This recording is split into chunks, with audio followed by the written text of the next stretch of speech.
the run, riding down Highway 61.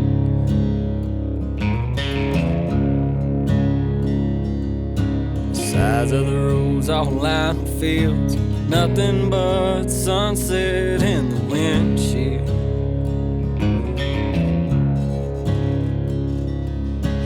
Feel it as soon as I ride into town. This is where I go to slow down.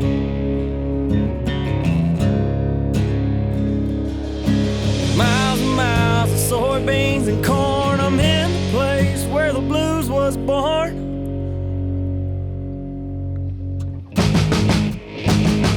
About a mile from the big muddy river, place I'll always remember.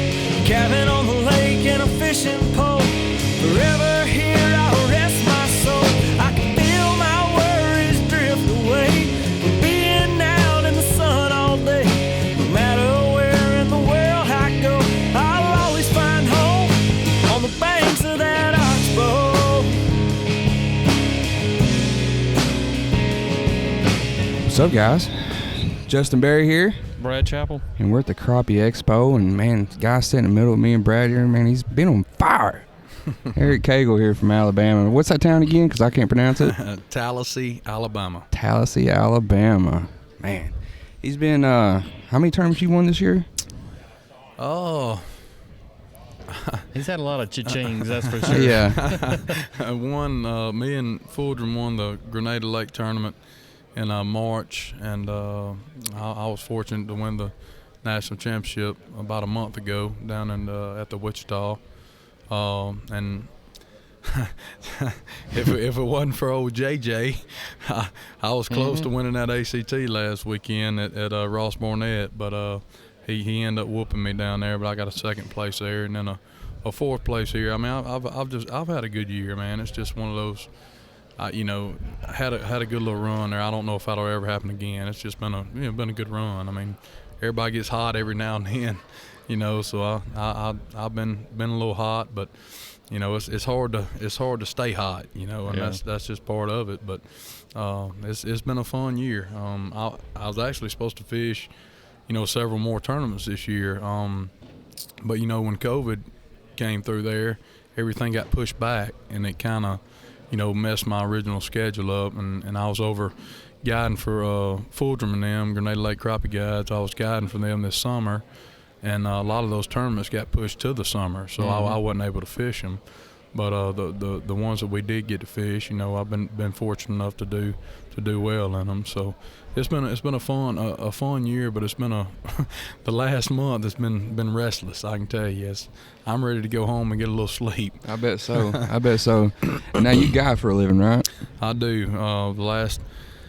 It's kind of crazy. My brother and dad owned a chain of rent-to-own furniture and appliance stores, and I came out of high school and went into the Air Force, and when I got back, I went to work for our stores and ended up opening an appliance repair business, because I did all the appliance repair for our stores. I did that for 9 years, and just fished on the side. Yeah, well, I was guiding and doing that at the same time, but 2 years ago I went Full time. Guiding got pretty busy, and I kind of made it a choice there. I thought I could make it just guiding, and it's been good for me. And so 2 years ago, I closed my appliance deal down. I've been guiding full time for 2 years. Do you wish you did that years ago? Because a lot of people we talk to, I talk to Brad all the time. He's a guide. Some people say it's just not what you think it is.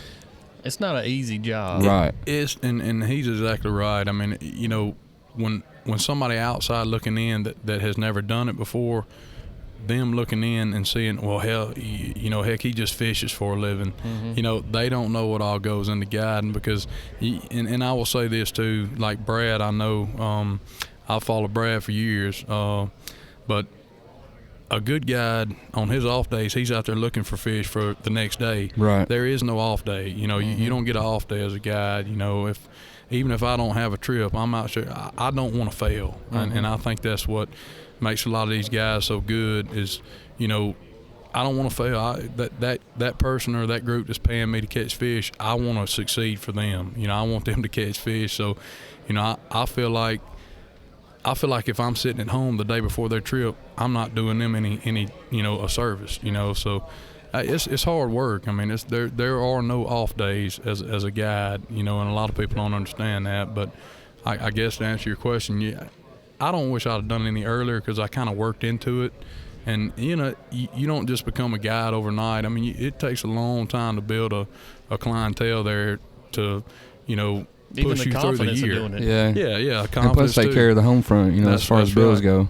That's right. But, yeah, you got to build it up. And I just got to that point, where I had enough that I thought I could make it financially, and it's worked out good the last 2 years. It has. How many days out of the year you think you're on the water? I got it 302 days last year. Good Lord.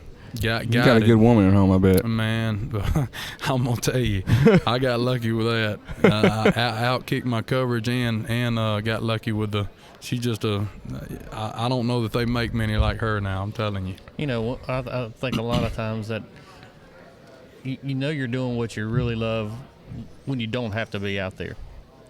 Well, like when you have an off day, like he's talking about going back out on the water, and you're going back out there just because you love the sport, because you love catching fish, you love patterning the fish, and that's what drives me fishing wise is the patterns and I want you to go back and tell us how you won the national championship because you fished against the best guys in the world, the hottest, the best guys with live scope, and Eric here, he hadn't really mentioned it yet. He's casting to these crappie, which 3 or 4 years ago in the crappie fishing tournament world was a technique that was non-existent pretty much. Oh, yeah.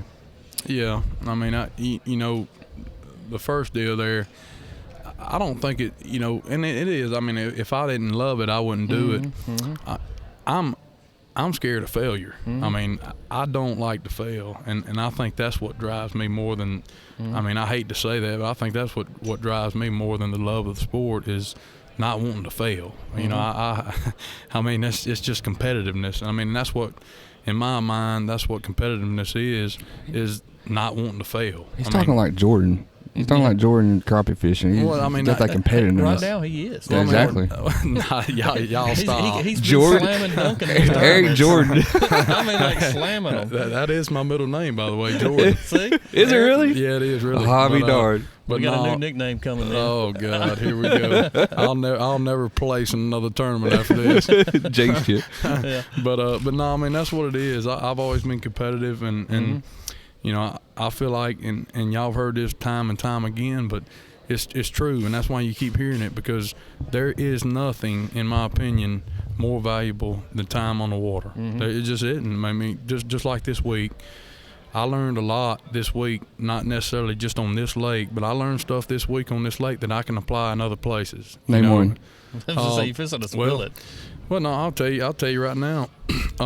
We figured out in this tournament we didn't have any. We made a lot out of a little in this tournament, and we really did. We were never on the fish to win this tournament. Mm-hmm. Just never even close to on 10 pounds to win this tournament. We had a few holes, and we had to figure it out as we went because we didn't find a lot pre-fishing here. T.C. Lloyd and I, on the first day of the tournament, we had some holes to fish. We went in and fished them, caught 780 something, put us in 20th place. And we crept up every day, but that's because we learned a little bit more every day, and that's why we were able to get a little bit more weight every day because we kept learning. But what we figured out on this lake, and all the local guys around here, they need to use this. I don't know if I'll ever be back here, so it's not a secret. But all these state, the state brush piles here are marked on your graph. They're marked, but with a fish symbol on a hummingbird graph. And what we did, I got to noticing on Wednesday that a lot of the brush piles that we marked were those state piles. Really? Mm-hmm. And once I figured that out, TC and I got to looking at it, and we built on that because the second day of the tournament and the third day of the tournament, we fished stuff that we hadn't. We were just fishing. We weren't going to spots that we pre-fished. We were doing it on the go. I mean, making it up as we went. But we figured out that those piles, the state piles in some of these creeks in 16 to 25 foot of water were the ones holding the fish.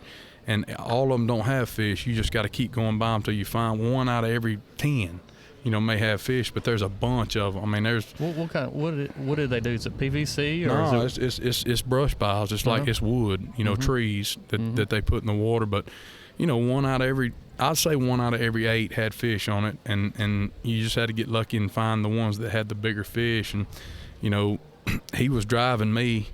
And if they were further apart, he was driving me. I'd have the live scope in the water. I'd look at it at 80 feet. Nothing there. I'd pop the trolling motor up. We'd go to the next one. And, that's what we did the second 2 days of the tournament. Everybody else is going to fish their spots. We just didn't do a great job pre-fishing here. But we figured it out as we went, and that's why we were able to do decent in this tournament, because we never quit. We just, we kept putting, pieces together. And by the, looking at it now, as I'm talking to you about this, I'm sitting here thinking about it. If I would have known what I know now, last week, and we could have went through there and marked a lot of those piles before the tournament, we probably would have done a little better. Right. But I mean, that's what it's all, and that's what I tell people all the time. Tournament fishing, you're not going to show up and win a tournament if you never tournament fish for. I mean, you might, but it's very unlikely. But every time, even to this day, every time I fish a tournament, I learn something. And that's a fact. I mean, that's the best. I learned more tournament fishing in 2 years than I ever knew in my life. I mean, the first 2 years we tournament fished, I learned how to catch fish year-round. There was a lot of times that we didn't fish year-round, before I started tournament fishing. But, to all those guys out there that are on the verge of wanting to tournament fish, you need to come on out, because, I'm telling you right now, I'm not just saying that. You will learn more in a year or two tournament fishing than you ever knew I did. I mean, I've been fishing my whole life, but that's the truth, man. I mean, you learn a ton just by watching these other guys that have been doing it. To do good in these tournaments, you're going to have to fish different conditions that, like you said, normally you'd be like, oh man, this wind is howling today. Well, let's just wait till tomorrow. Well, a tournament, you don't get that choice. Hey, I heard, and I'll never forget this. I heard Captain Coleman said a long time ago, and he said, if the wind ain't blowing, we ain't going. And and I'm gonna tell you something, that makes a difference. If you know how to work that boat in the wind, and it's windy on, like Ross Barnett day 2, it's windy on day 2, and a lot of those guys fell out. If you can catch them in the wind, you can catch them anytime. But no, I mean, that's a big deal to me, is continuing to learn. I mean, if I ever get to the point where I'm like, forget it, I'm done, I'll quit tournament fishing. But that drive to learn, and it's like a light switch. I coached football for 10 years, and it's like seeing a light going in a kid's head when he figures it out. And that's how it is for me on the water. When I figure one little thing out, and it's like a light switch going off, and then ding ding, and then you kind of put that together. And this week's a perfect example of that. We didn't have a lot. We did just enough to stay in it on day 1. Day 2, we figured a little bit more out, and by day 3, we had them dialed in on day 3. Now we just didn't get that big bite, but now we had a good bag. But and that's a prime example of how we just pieced it together and stuck in there and kept learning on this lake. This is a tough lake, man. Yeah. Oh yeah. I've been a lot of places in the last 4 years. This is a tough lake. There's old Jerry McCready. Yeah. Crappie Hollitt. What baits did you use on this lake for these guys that live around this area? Man, Steve, I can never say this guy's name right. Conclaves, I'll give it a go. Out of Texas, Limits Tackle ties a small hair jig. Like a 64th? Or? Well, no. I mean, when I say small, I'm not talking about the weight. I'm talking about the profile of the bait. It's real small, 1.5 inches or less, maybe 1.25 inches. I hadn't measured it. It's really small. But I use his bait. I've used his baits for the last 2 years. And in Alabama, Lake Martin, where I guide a lot, it's very clear, just like this lake. And they love, those blackfish love those small baits. And we were catching blackfish. We didn't catch a lot of whitefish. We weren't fishing timber. We were fishing brush piles. And I think a lot of those whitefish those guys were catching were on timber here, deeper timber at that. But we were catching blackfish off brush piles. And that little jig, it did the trick. I mean, that's... What color? It's called a gray ghost, but I mean... they probably would have hit whatever you threw in there. That's just the color we use, but it's called a gray ghost. It's a solid gray little jig.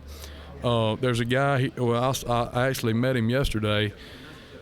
It's Pop's Jigs. I don't know if y'all have heard of him or not, but he ties a gray jig also, and it's a little bit bigger jig, but he uses duck feather in the tail. And I'm telling you, I wish I had one to show you, but his jig has a duck feather tail, and when you put that jig in the water, it looks more like a minnow than anything I've ever seen. And it's because of that duck feather. It's got like little streaks in it. Yeah. And I don't know. On day two, I caught a bunch of fish on his jig, and it was still gray. You know, everything I fished with was gray this week. And TC caught some fish on some fish stalkers, a little plastic. I was using hair, he was using plastic, and we try to do that a lot, you know, just to see, you know, kind of what they like. But the hair jig was the best this week. I caught a lot of fish on hair, and like I said, Limits tackle and Pop's jigs were the two hair jigs I used this week. I know this. A lot of guys, the guys leading day one, they had a good area, and they come into day two, and it was flushed out with a bunch of new water. What did the fish reaction change from day one to day three? Because I know that day one was miserable, wet. Day two kind of had a high pressure, looked like coming in, and yeah, I mean did they bite better? No, not for us. They didn't. I mean, maybe for them, but. And we had that happen too. I would say we had 6 holes to fish on day one, and we got to fish all 6 of them. Well, day two we had 2 holes to fish because that mud line had pushed way out, and we only had 2 holes ahead of it on day two, and that's why we had to just go. We just had to go fishing after that. We fished those 2 holes. And that was all we had, you know, so we had to go looking, you know, and I think that's really what paid off for us, because if we would have fished those same 6 holes, then we'd have probably had the same result or less as day one. But, you know, us going looking and investigating there on day two kind of paid off, because we figured another little piece of the puzzle out by doing that. But you took advantage of what the Department of Wildlife. That's right. I didn't know they did that here. Man, I mean, they probably did it a lot. I mean, I don't pay attention to it if I'm not fishing. There are a lot of lakes that have that on your maps. Yes, there are thousands here in this lake. There are thousands of brush piles in this lake, and they're on Navionics also. But on the Hummingbird chip here, it's a fish emblem. I mean, it's a big white fish emblem, and I mean I'll say there are thousands. I mean, there's thousands of them there. In every creek and there in every depth of water, they put them out everywhere. So that's a tool, man. I mean, that's free. Use it to your advantage. That's free brush piles. Free info for sure. Fish. If you had 2 weeks here, what kind of weight do you think you could pull out of here? I think knowing what I know now, I could catch 9 to 10 pounds. You know, and I don't think I could catch it every day. I think I catch consistently around 9 pounds a day, knowing what I know now. You know what we figured out the 3 days of the tournament. Around 9 pounds a day is what I would say. I mean, if you get lucky, 10, but probably around 9. I think this is a 9 pound a day lake. 9 pound a day lake. I think. I mean, that's my opinion.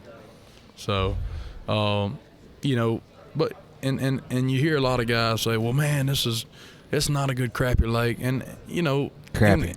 In the grand scheme of things, it's not. I mean, let's be honest here. It's not. You fished a lot of places, Brad. Me, both of you.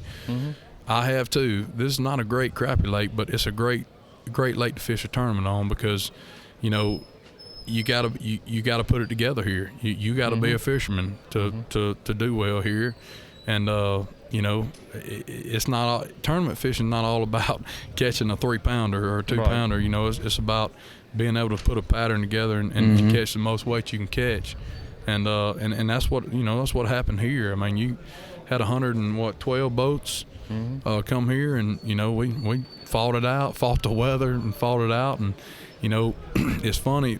My wife and my in-laws, we were eating supper last night, and my father-in-law, he goes, "Man, you know, it's funny to me how many different ways these guys are catching these fish on this lake. And, you know, he sat out in the crowd yesterday and listened to the top 25 talk. And you know, there is. I mean, there's just so many different ways to catch them. Some guys are shooting docks. And some guys, you know, I don't know this, but I think the leaders, they fish really deep, a lot deeper timber than everybody else, you know, in 50 to 60 foot of water, whereas the timber that I looked at this week was in 20 to 30 foot of water, and I think that's why there weren't any big fish on it, because those fish were out on deeper timber. But I never figured that out, you know. So, you know, we fish brush, they fish timber, some people fish docks. There's all kind of different ways to catch these fish, and you just gotta figure out what you can do to catch your biggest fish. And, you know, I said not pay attention to nobody else. I said it time and time again. And George Parker, I've said this before a few weeks ago, but George Parker told me, and Wade McDonald was fishing with me down in Florida when we won that tournament, and I'll never forget it. He says, guys, you can't worry about what all of them are doing. They're not going to catch your fish, and you're not going to catch their fish. He said, you just got to go fishing. And that stuck with me. And I think, you know, that helped me on the Ouachita, because, man, there were boats all over me in there. And I say all over me, I was over them too. We were all there together. But that helped me out there. Hang on 1 second, Eric. Everybody pay attention. We're about to get in how this man just won the national championship in part 2. But make sure you hit subscribe before we go. But Justin? Yeah, I got to take a quick break. I got too much McCafe coffee in me. We'll come back to you, maybe get some tips, some secrets, and like Brad said, get into that story real quick. We'll catch you on in just a second. Or tune in, subscribe, like you said, and we'll go from there. Holla. About a mile from Big Muddy River, a place I'll always remember. Cabin on the lake and a fishing pole. Forever here I'll rest my soul. I can feel